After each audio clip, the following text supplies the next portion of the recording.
Pakistan motor وے police نے حال ہی میں assistant junior petrol officer, stenotypist, photographer, UDC، LDC، field assistant اور پیرا میڈیکل سٹاف سمیت مختلف اسامیوں کے لیے نوکریوں کا نیا اشتہار جاری کیا ہے۔ درخواست دینے کی آخری تاریخ 25 مارچ ہے۔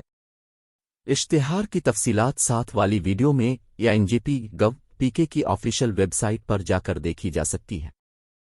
ان پوسٹوں کے لیے اپلائی کرنے کا طریقہ: پاکستان موٹر وے پولیس کی آفیشیل ویب سائٹ متعلقہ آفیشیل جاب پورٹل پر جائیں۔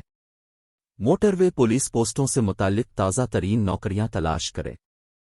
اشتہار میں فراہم کردہ اہلیت کے معیار، ملازمت کی ضروریات اور درخواست کے طریقہ کار کا جائزہ لیں۔ تمام مطلوبہ معلومات کے ساتھ درخواست فارم کو صحیح طریقے سے مکمل کریں۔ تعلیمی سرٹیفکیٹ اور تصاویر جیسے ضروری دستاویزات منسلک کریں۔ اشتہار میں بتائی گئی آخری تاریخ سے پہلے درخواست جمع کروائیں۔ اپنی درخواست کی حیثیت کی نگرانی کریں اور بھرتی کرنے والے حکام کی طرف سے فراہم کردہ کسی بھی اضافی ہدایات پر عمل کریں۔ مزید تفصیلات اور اپڈیٹس کے لیے یہ مشورہ دیا جاتا ہے کہ پاکستان موٹر وے پولیس متعلقہ بھرتی ایجنسی کی طرف سے فراہم کردہ سرکاری ذرائع اور رہنما خطوط دیکھیں۔